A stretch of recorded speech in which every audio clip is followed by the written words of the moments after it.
Hello everybody, this is Toys R Us, and for this Transformers 1 figure showcase and review, we're going to be looking at the Sentinel Prime figure. So what we're going to do in the video, we're going to have a detailed look at him in both of his modes, help you decide how you want to display him. We're going to have a look at all the accessories that he comes with, because to be honest, he comes with quite a lot, and we can see how you can use these again in both modes.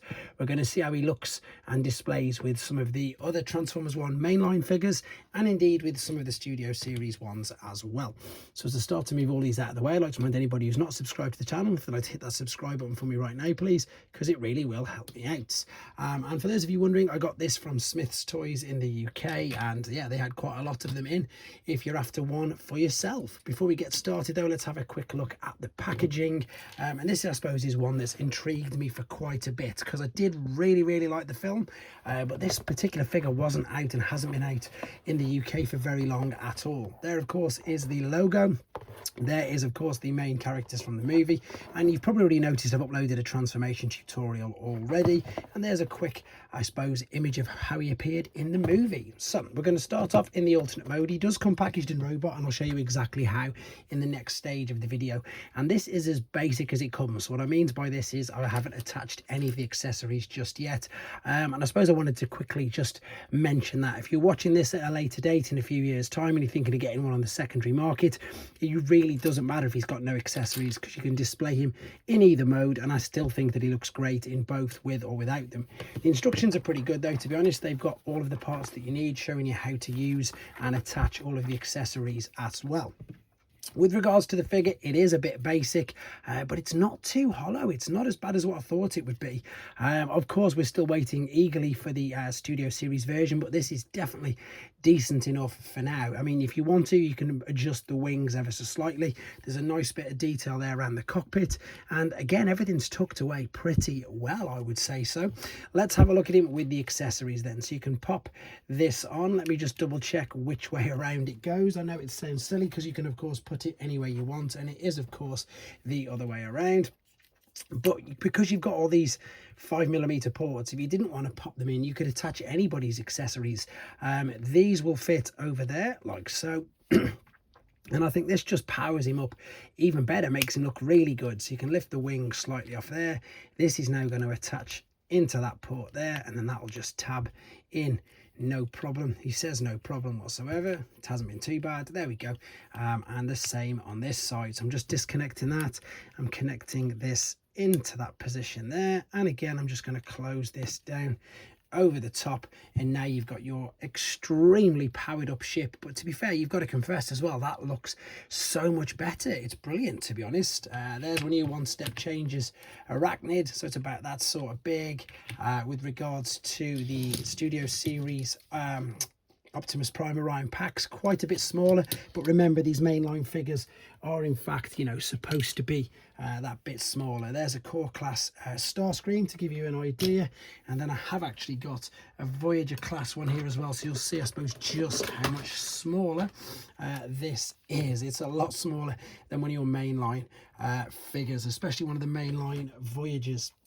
To be honest, there isn't really much more to show you with this. As I said, you can, if you want to, not put them on, and you can have different ways of displaying it and using the accessories. But as I said in the earlier part, if you've got one without these accessories, it's not too bad. Right, let's come right back and have a look at him in the robot mode. Right, then we're back for the final time with him in his robot mode, and this is how I'm going to be displaying him. And to be honest, I'm really surprised with just how good this is. He does come packaged there with held in with tie wraps, and of course the accessories are dotted around, held in with tie wraps as well. Now this figure's really impressed me, because although it's mainline, there's not too big a huge gaping holes. Yeah, you can tell that that's a bit hollow, but at least they've done something to attempt to cover it up. But with regards to the front and how he displays exactly that from the front, and then also with the articulation, which I'm going to show you now, I think he's really good, to be fair. The head sculpt is great. There's all the extra detail. You can see the different shade of blue for the eyes, which just tends to really stick out. You know, it looks really good. You can spin it all the way around. You can even look up and down a little bit as well. You can just about make out the thrusters on the back of his shoulders as well, which is fantastic. The wings, you can do loads of things with the wings. You can fold them back there, you can lift them up that way, you can fold this bit out, so you can do loads of different display ideas with this. I think it's, again, really good. Right, we can also with regards, in fact, let me fold these totally out of the way for now, because if you fold them totally out of the way, you can go all the way around with the arms, no problem whatsoever. You can spin at the bicep, you can get the full T that way as well. There's no wrist swivel, unfortunately, because it is just molded in. The waist does turn around and round. I don't think that you can, no, you definitely can't. There's a screw there, guys, so you can't be pulling him in half, so I wouldn't even attempt that. He does have a thigh swivel, he has a knee bend, and also you can see you can maneuver these feet around on this pivot there as well. So as I say, loads of articulation there. With the fact that you can do loads of things with the wings, makes him very, very poseable, and indeed I suppose good for pictures. Again, with no accessories, he's still going to display quite well. You can take this, you can pop it on his forearm as a weapon stroke shield. You can take the little blasters, and exactly the same, you can pop these into the fist as well if you wanted to. Now there's no other forearm hole on there, or if you wanted to, I suppose you could take these again. In fact, I'll do it in a second.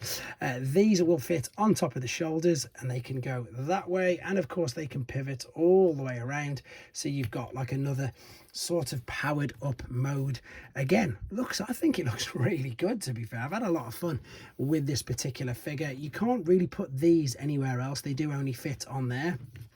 But with regards, as I say, to these, because these are what's known as industry standard 5mm, you could pop them on here. I wonder if you could spin it up, maybe lift it up a little more, have a bit of an over the shoulder rocket launcher, but not really. That's just me, as I say, messing around. You could also, if you wanted to, put it on the underside of the hands. That looks maybe more like a, I don't know, like a blade or something, perhaps not. Again, I'm just playing around, having a look, see what you can do. But I think, as I say, even if you haven't got these, it does look really good. And because, as I've already said, it's industry standard 5mm, you can take weapons, accessories from any of your figures, any of the other figures. There's the bicep flexion. I've got a giant Nemesis Prime sword there, and it still works perfectly fine, to be honest. We can also take the blast effects from the Legacy toy lineup, and as you can see, it works, and it's balancing, he's holding his own. It's just, as I say, overall an all-round fun figure. Will these fit on these as well? Let's have a quick look. Okay, so they won't fit on them, but they do fit on the end of these, which you can see, and we can totally power him up there. I think that looks really good, actually. Right, let me take them off though, just to do some more comparisons and some display ideas. Again, it's your toy, you can have a bit of fun with it, you can mess around, and again, I know loads of toy photographers out there, so you can have, I'm sure you can get brilliant shots with this, to be honest. So I still haven't had a proper play around with this guy yet. He seems okay, but at the moment, Sentinel in the main line is definitely winning it for me. This, however, though, is a brilliant example of mainline not worried about scale, because that's the Bumblebee figure, that's the mainline one, and he is way bigger than Sentinel Prime. Let me bring in, let's stay with mainline figures. This guy's probably the weakest, to be fair, from what I've reviewed so far. Poor old Alpha Trion, and you'd think he would have been one of the best. I'm not saying he's awful, I just think he's definitely one of the weakest. I think where they let themselves down is the blue on the weapons. They just don't really work at all. So these are all mainline, that's how they all look lined up together. It's not too bad, let's be honest, especially, as I say, I think these are classed as wave 2 though, so again, correct me if I'm wrong. So it looks like they've put a bit more effort into the wave 2 mainline figures. Now obviously these aren't supposed to scale, and these are completely different in price point, articulation, and everything else, and you can see again really obviously the difference between them right there. That's just to give you an idea of them, and then I suppose very quickly just to give you an idea of other figures. Because I did a Starscream, I might as well do another Starscream. Let's do a G1 Prime. Again, it's just a different, this is just to give you an idea of how big he is, not to put them together, because obviously they won't scale together. With regards to normal deluxe figures, he's not too far off a normal deluxe figure, which you can tell there. And then of course, I think just because we've got him here, he needs to be, look at that, huge difference. But to be honest, guys, as I said, I'm actually pleasantly surprised with this. I think he's a lot of fun, I think he serves his purpose, and I think even though we are expecting the Studio Series imminently, this is still, I say imminently, I don't know the exact date, not just a good stand-in, but overall a really good figure as well, for the fact that you can do so much with him. I've had a lot of fun with him, I think he's great. You guys let me know what you think in the comments. I haven't really got any complaints with this guy at all. As I say, he's a great figure. You tell me what you think. Take care.